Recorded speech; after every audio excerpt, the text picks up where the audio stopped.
Chrétien Télévision.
Il y a eu l'accident.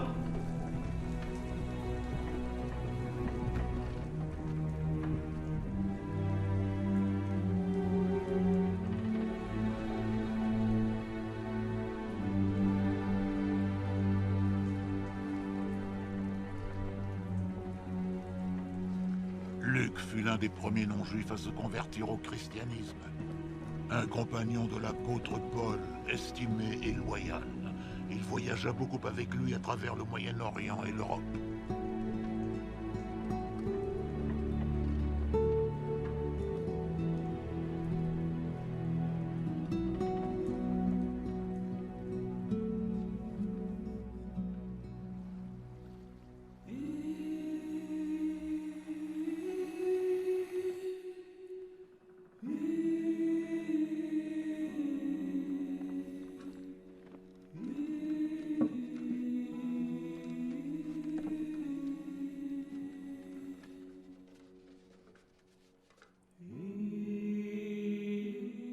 Cher Théophile, dans mon premier livre, j'ai exposé tout ce que Jésus a commencé de faire et d'enseigner jusqu'au jour où il fut enlevé au ciel.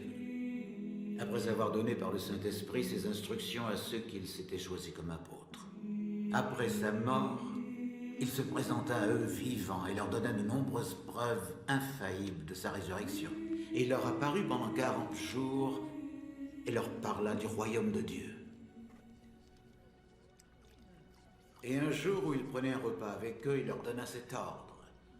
Ne quittez pas Jérusalem, mais attendez que mon Père vous accorde le don qu'il vous a promis, comme je vous en ai parlé. Car Jean a baptisé dans l'eau, mais vous, vous serez baptisés dans le Saint-Esprit dans peu de jours. Comme ils étaient réunis autour de lui, ils lui demandaient. Seigneur, est-ce à ce moment-là que tu rétabliras le royaume d'Israël? Il leur répondit. Ce n'est pas à vous de connaître les temps ou les moments que le Père a fixés de sa propre autorité. Mais vous recevrez une puissance quand le Saint-Esprit viendra sur vous. Et vous serez mes témoins à Jérusalem, dans toute la Judée, en Samarie et jusqu'aux extrémités de la terre. Après avoir dit ces choses, il fut élevé pendant qu'ils le regardaient. Et une nuée l'emporta de devant leur vue. Comme ils avaient les regards fixés vers le ciel pendant qu'ils s'en allaient, voici 2 hommes vêtus de blanc leur apparurent et dirent. Hommes galiléens, pourquoi vous tenez-vous là à regarder au ciel? Ce Jésus qui a été enlevé au ciel du milieu de vous reviendra de la même manière que vous l'avez vu monter au ciel.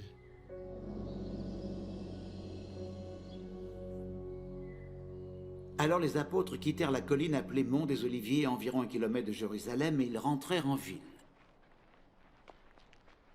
Dès leur arrivée, ils montèrent à l'étage de la maison où ils se tenaient d'habitude. C'étaient Pierre, Jean, Jacques et André, Philippe et Thomas, Barthélemy et Matthieu, Jacques, fils d'Alphée, Simon le Zélote et Jude, fils de Jacques. Tous d'un commun accord persévéraient dans la prière et la supplication, avec quelques femmes, avec Marie, mère de Jésus, et avec ses frères.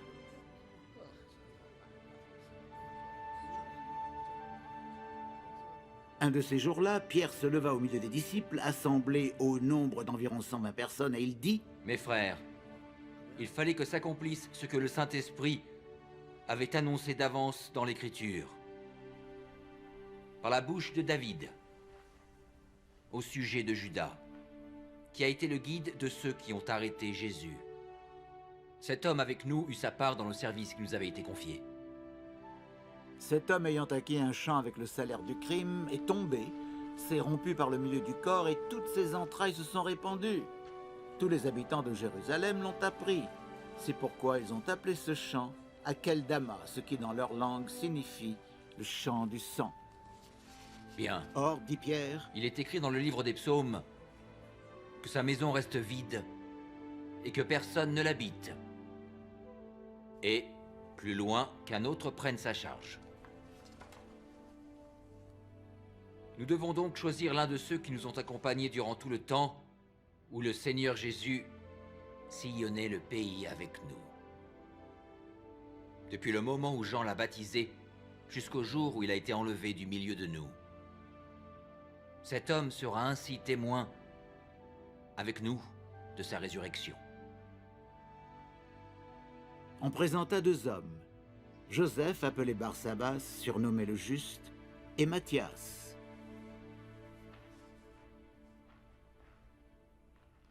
Et l'on fit alors cette prière.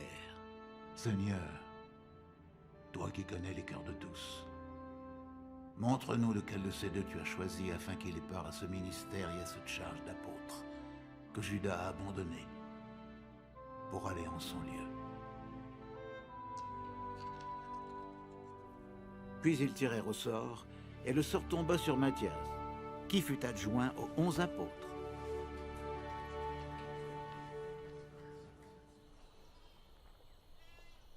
Quand le jour de la Pentecôte arriva, ils étaient tous rassemblés au même endroit.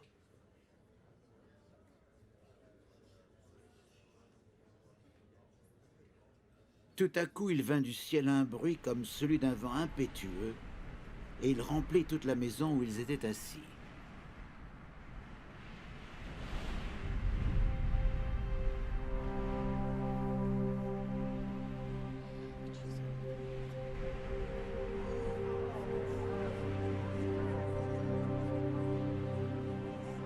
Il leur apparut des langues séparées comme deux feux qui se posèrent sur chacun d'eux.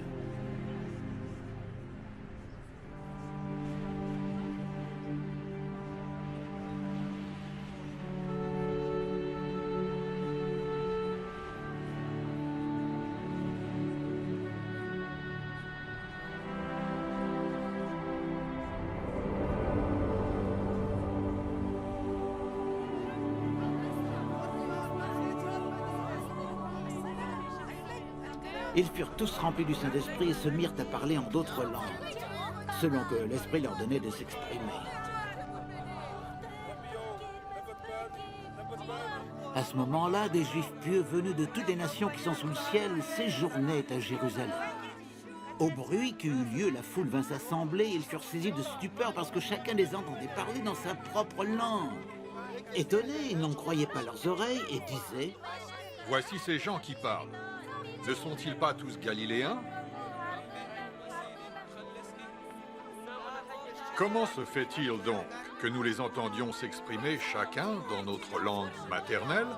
Partès, Médès, ou Élamite. Nous habitons la Mésopotamie, la Judée, la Cappadoce, le Pont ou la province d'Asie, la Phrygie ou la Pamphylie, l'Égypte ou le territoire de la Libye près de Cyrène. Nous vivons à Rome. Nous sommes juifs de naissance ou par conversion, crétois et arabes. Comment les entendons-nous parler dans notre propre langue des merveilles de Dieu? Ils n'en revenaient pas, ils savaient que penser, ils se demandaient entre eux. Qu'est-ce que cela peut bien vouloir dire? Mais d'autres se moquaient et disaient: ils ont bu trop de vin doux.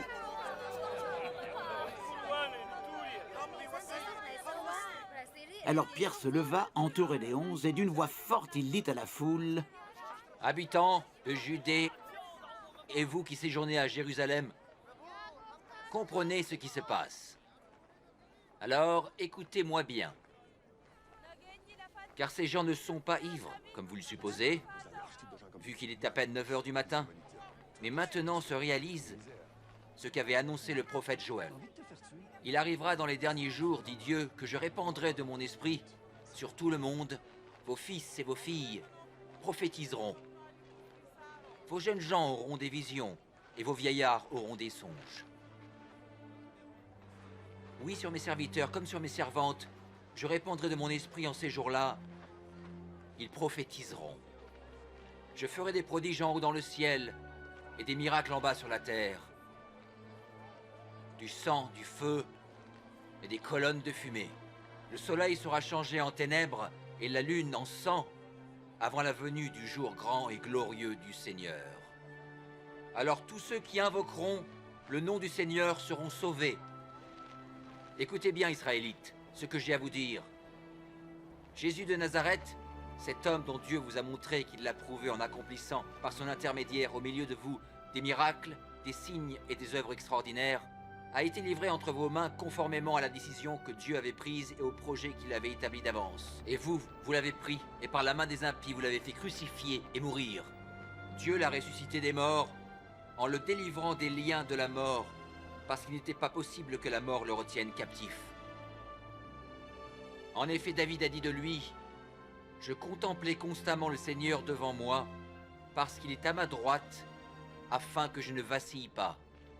C'est pourquoi mon cœur est dans la joie, et mes paroles débordent d'allégresse. Même mon corps reposera dans l'espérance. Tu ne m'abandonneras pas dans le séjour des morts. Tu ne laisseras pas ton sein voir la corruption. Car tu m'as fait connaître le chemin de la vie, et tu me rempliras de joie en ta présence. Mes frères, permettez-moi de vous parler franchement. Le patriarche David est bel et bien mort et enterré. Son tombeau est encore près d'ici.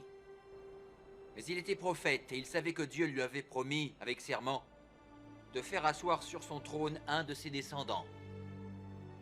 Prédisant l'avenir, il a dit au sujet de la résurrection de Christ que son âme ne serait pas laissée dans le séjour des morts et que sa chair ne verrait pas la corruption. Dieu a ressuscité ce Jésus dont je parle, et donc nous en sommes tous témoins. Il a été élevé à la droite de Dieu, et comme promis, il a reçu du Père le Saint-Esprit, et il l'a répandu sur nous. C'est là ce que vous voyez et entendez maintenant.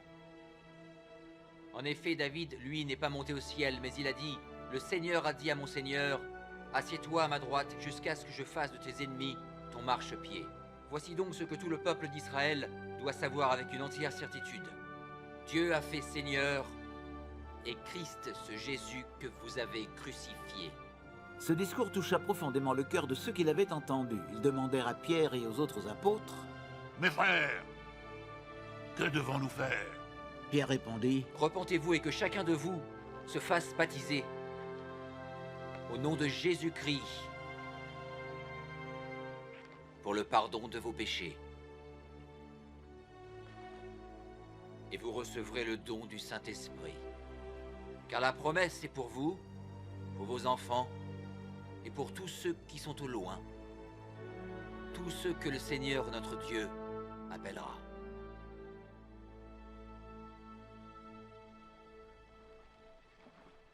Pierre proclama plusieurs autres paroles et les exhorta en disant « Sauvez-vous de cette génération perverse !»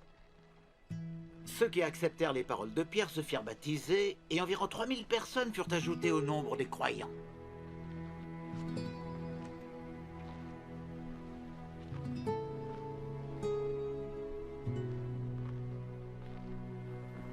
Ils s'attachaient à écouter assidûment l'enseignement des apôtres, à vivre en communion les uns avec les autres, à rompre le pain et à prier ensemble. Tout le monde était très impressionné, car les apôtres accomplissaient beaucoup de prodiges et de signes miraculeux. Tous les croyants vivaient unis entre eux et partageaient tout ce qu'ils possédaient. Ils vendaient leurs propriétés et leurs biens et répartissaient l'argent entre tous selon les besoins de chacun. Tous les jours, d'un commun accord, ils se retrouvaient dans la cour du temple. Ils rompaient le pain dans les maisons et prenaient leur repas avec joie et simplicité de cœur. Ils louaient Dieu et le peuple tout entier leur était favorable. Le Seigneur ajoutait chaque jour à leur communauté ceux qui étaient sauvés. Un jour, Pierre et Jean montaient au temple pour la prière, à 3 heures de l'après-midi. Il y avait un homme boiteux de naissance qu'on portait et qu'on mettait tous les jours à la porte du temple, appelé la Belle, pour qu'il puisse demander l'aumône à ceux qui entraient dans le temple.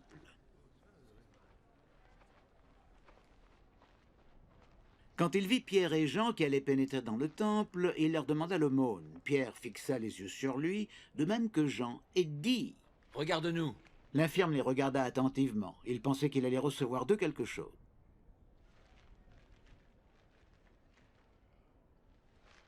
Mais Pierre lui dit « Je n'ai pas d'argent, je n'ai pas d'or. Mais ce que j'ai, je te le donne. Au nom de Jésus-Christ de Nazareth, lève-toi et marche. »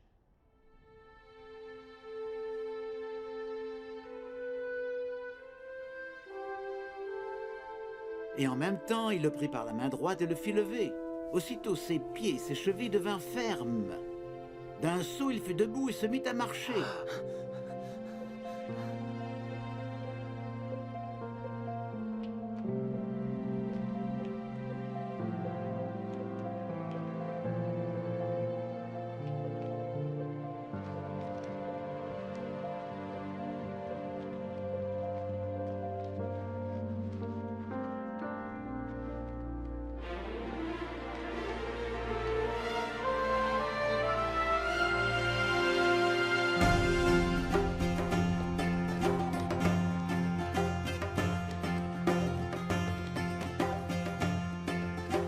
Il entra avec eux dans le temple. Il marchait, il sautait de joie et louait Dieu. Tout le monde le vit ainsi marcher et louer Dieu. On le reconnaissait, c'était bien lui qui était toujours assis à mendier près de la belle porte du temple. En voyant ce qui venait de lui arriver, les gens étaient remplis d'étonnement et de surprise. Le boiteux qui avait été guéri ne quittait plus Pierre et Jean. Tout le peuple accourut et se rassembla autour d'eux au portique dit de Salomon. Ils étaient stupéfaits. Quand Pierre vit cela, il s'adressa à la foule. « Hommes israélites, pourquoi vous étonnez-vous de ce qui vient de se passer? Pourquoi vos regards sont-ils fixés sur nous, comme si c'était nous qui, par notre propre pouvoir ou notre piété, avions fait marcher cet homme? Le Dieu d'Abraham, d'Isaac et de Jacob, le Dieu de nos ancêtres, vient ici de manifester la gloire de son serviteur Jésus, ce Jésus que vous avez livré à Pilate et renié devant lui, alors qu'il était décidé de le remettre en liberté. Vous avez renié celui qui est saint et juste. À sa place, vous avez demandé la libération d'un meurtrier. Vous avez fait mourir l'auteur de la vie. Mais Dieu l'a ressuscité des morts. Nous en sommes tous témoins. Et c'est par la foi dans le nom Jésus que cet homme que vous voyez et que vous connaissez se tient debout.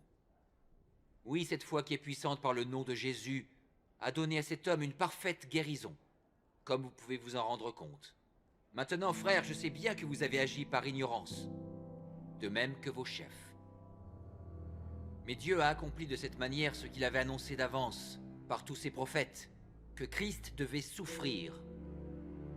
Repentez-vous donc et tournez-vous vers Dieu, pour qu'il efface vos péchés. Alors le Seigneur vous accordera des temps de rafraîchissement, et il enverra Jésus-Christ, celui qui vous a été annoncé auparavant. En attendant, il doit demeurer au ciel jusqu'au jour du rétablissement de toutes choses, comme Dieu l'a annoncé depuis des siècles par la bouche de ses prophètes. Ainsi Moïse a dit, « Le Seigneur votre Dieu suscitera pour vous, du milieu de votre peuple, un prophète comme moi. Vous écouterez tout ce qu'il vous dira. Celui qui n'écoutera pas ce prophète sera exterminé du milieu de son peuple. » Tous les prophètes, depuis Samuel et ses successeurs, ont annoncé d'avance les temps que nous vivons aujourd'hui. Vous êtes les héritiers de ces prophètes, les bénéficiaires de l'alliance que Dieu a conclue avec nos ancêtres. Lorsqu'il a promis à Abraham, toutes les familles de la terre seront bénies à travers ta descendance. C'est pour vous d'abord que Dieu a ressuscité son serviteur et l'a envoyé pour vous bénir, en détournant chacun de vous de ses mauvaises actions. Pendant qu'il parlait au peuple, les sacrificateurs, le chef des gardes du temple et les Sadducéens vinrent vers eux. mécontents de ce que les apôtres enseignaient le peuple et annonçaient la résurrection des morts en Jésus. Ils les arrêtèrent et, comme il se faisait déjà tard, ils les jetèrent en prison jusqu'au lendemain. Cependant, parmi ceux qui avaient entendu leurs paroles, beaucoup crurent, ce qui porta le nombre des croyants à près de 5000. Le lendemain, les chefs du peuple, les anciens et les scribes se réunirent à Jérusalem. Il y avait là en particulier Anne le grand prêtre, Caïphe, Jean, Alexandre et tous les membres de la famille du grand prêtre. Ils firent comparaître Pierre et Jean, les placèrent au milieu de leur assemblée et leur demandèrent « Par quel pouvoir, ou au nom de qui avez-vous fait cela ?»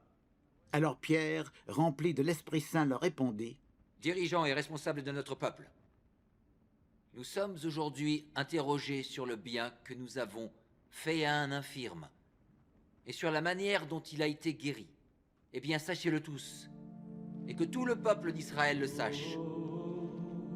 C'est par le nom de Jésus-Christ de Nazareth que vous avez crucifié et que Dieu a ressuscité des morts. C'est grâce à lui que cet homme se tient là, devant vous en bonne santé. Il est la pierre rejetée par vous qui bâtissez, qui est la pierre principale de l'angle.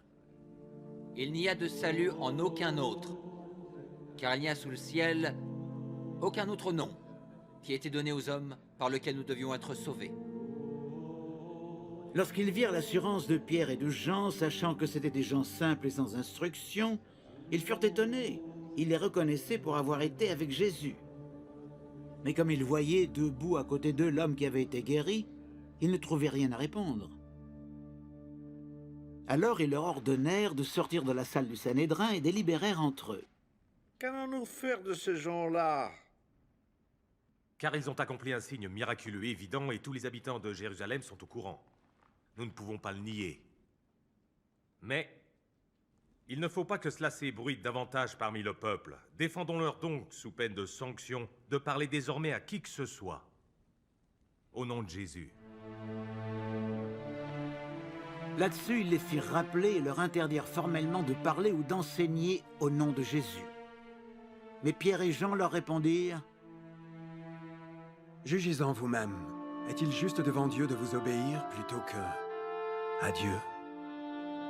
Car nous ne pouvons pas garder le silence sur ce que nous avons vu et entendu. » Après leur avoir fait de nouvelles menaces, ils les relâchèrent. Ils n'avaient pas trouvé de moyen de les punir parce que tout le peuple louait Dieu pour ce qui venait d'arriver. L'homme qui avait été miraculeusement guéri était âgé de plus de 40 ans.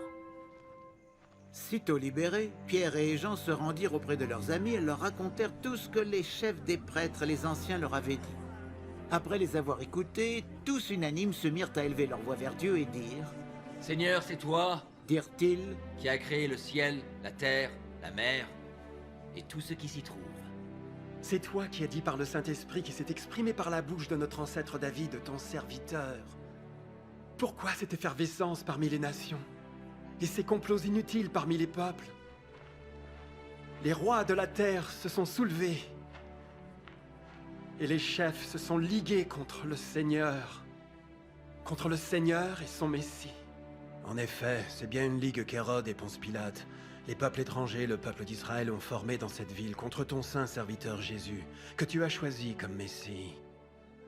Ils n'ont fait qu'accomplir tout ce que tu avais décidé dans ta puissance et ta volonté. Et maintenant, Seigneur,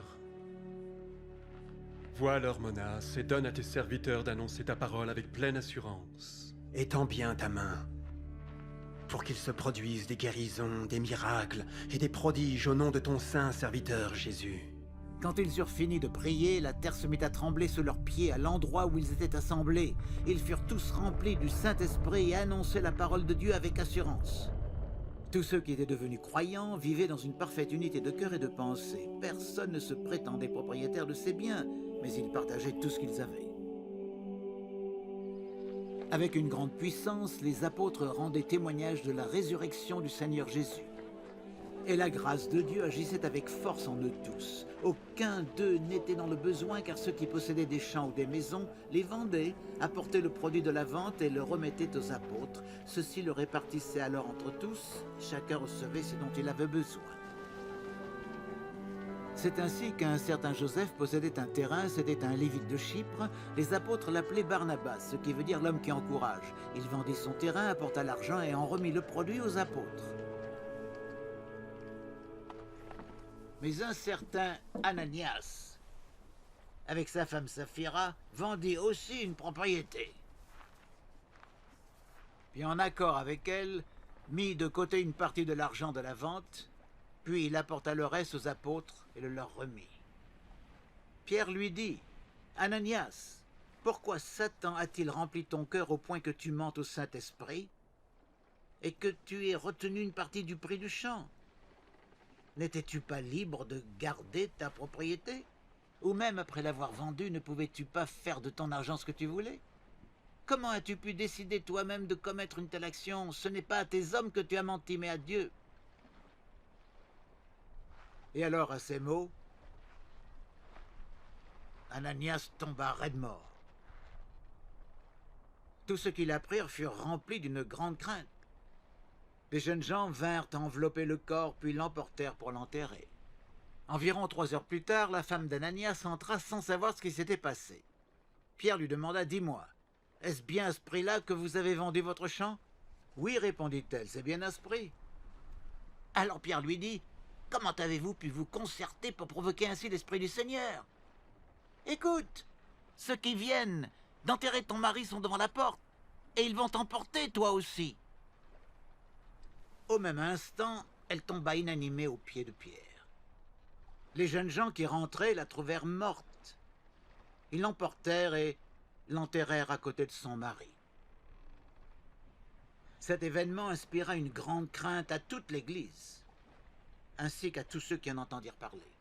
Les apôtres accomplissaient beaucoup de signes miraculeux et de prodiges parmi le peuple. Tous les croyants avaient l'habitude de se rassembler dans la cour du temple au portique de Salomon. Personne d'autre n'osait se joindre à eux, mais le peuple tout entier les tenait en haute estime. Puis un nombre toujours croissant d'hommes et de femmes croyaient au Seigneur et se joignaient à eux.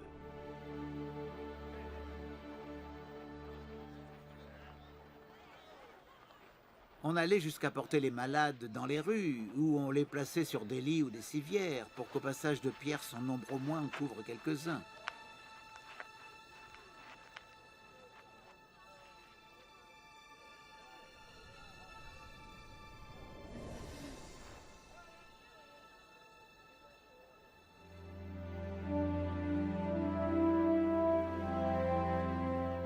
Les gens accouraient aussi en foule à Jérusalem depuis les villes voisines pour amener des malades et des personnes tourmentées par de mauvais esprits, et tous étaient guéris.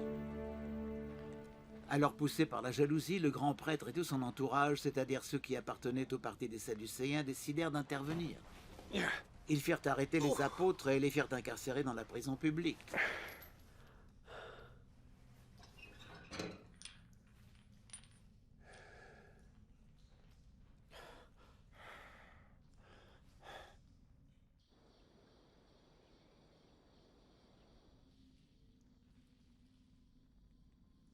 Mais pendant la nuit, un ange du Seigneur vint ouvrir les portes de la prison et après avoir fait sortir les apôtres, il leur dit :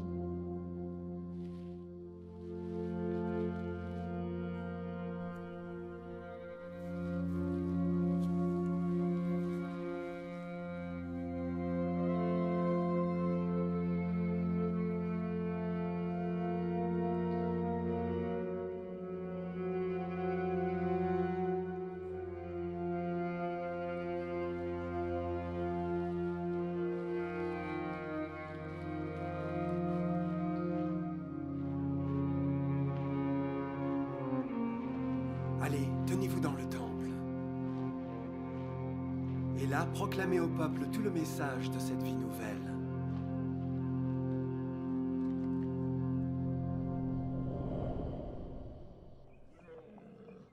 Les apôtres obéirent. Dès l'aube, ils se rendirent dans la cour du temple et se mirent à enseigner. Alors le grand prêtre arriva avec son entourage et ils convoquèrent le Sanhédrin et toute l'assemblée des anciens du peuple d'Israël. Ils ordonnèrent de faire venir les apôtres de la prison. Les gardes s'y rendirent, mais ils ne les trouvèrent pas dans le cachot. À leur retour, ils firent leur rapport. Nous avons trouvé la prison fermée. Les sentinelles étaient à leur poste devant les portes. Quand nous avons ouvert le cachot, nous n'y avons trouvé personne. Cette nouvelle plongea le chef des gardes du temple et les chefs des prêtres dans une grande perplexité. Ils se demandaient ce qui avait bien pu se passer. Là-dessus, quelqu'un va leur annoncer. Mais les hommes que vous avez fait mettre en prison se tiennent dans la cour du temple. Ils enseignent le peuple. Aussitôt, le chef des gardes s'y rendit avec un détachement de soldats qui ramenèrent les apôtres sans violence, car ils avaient peur de se faire lapider par le peuple. Après les avoir ramenés, ils les introduisirent dans la salle du Sanhédrin où le chef des prêtres les interrogea. Nous vous avions formellement interdit d'enseigner au nom de cet homme, dit-il. Et voilà que vous avez rempli Jérusalem de votre doctrine. Et vous voulez nous rendre responsables de la mort de cet homme? Mais Pierre et les apôtres répondirent. Il faut obéir à Dieu plutôt qu'aux hommes. Le Dieu de nos ancêtres a ressuscité ce Jésus que vous avez mis à mort en le pendant à un bois. C'est lui que Dieu a élevé pour siéger à sa droite, comme chef suprême et sauveur, pour accorder à Israël la repentance et le pardon des péchés. Nous sommes les témoins de cela. Avec le Saint-Esprit que Dieu a donné à ceux qui lui obéissent. Ces paroles ne firent que les exaspérer et ils voulaient faire mourir les apôtres. Mais l'un d'entre eux, un pharisien nommé Gamaliel, se leva pour donner son avis. C'était un enseignant de la loi estimé de tout le peuple. Il demanda que l'on fasse sortir un instant les apôtres.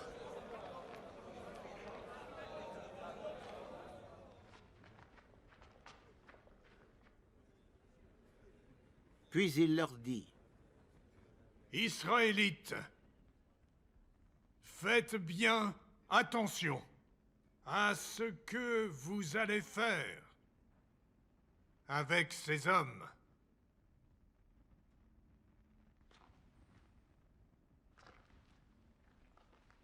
Il y a quelque temps, un certain Teudas apparut, qui se donnait pour un personnage important.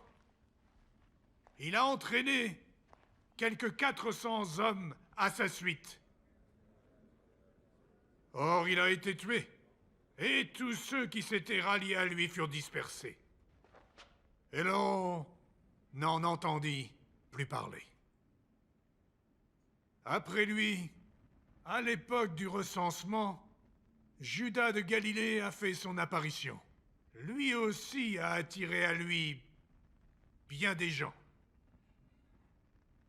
Il a péri à son tour, et tous ses partisans furent mis en déroute.